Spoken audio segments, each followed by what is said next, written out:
अगर हमसे गलती हो जाए तो इब्लीस की तरह दलेर नहीं होना चाहिए, बल्कि माफ़ी मांग लेनी चाहिए, क्योंकि हम इब्ने आदम हैं, इब्ने इब्लीस नहीं।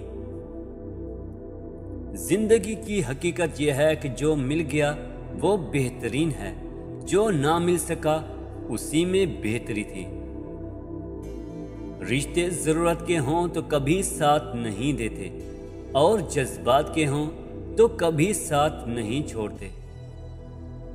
सारी जिंदगी लगा दी तूने माल जमा करने में ऐ इंसान, मगर शायद तू ये भूल गया कि ना कफन में जेब है और ना कब्र में अलमारी।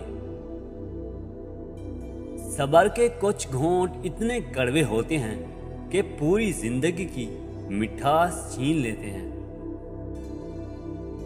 जिंदगी में हर मौके से फायदा उठाओ, लेकिन किसी के भरोसे और जज्बात का नहीं। रिश्ते और रास्ते तब खत्म हो जाते हैं जब पाँव नहीं दिल थक जाते हैं।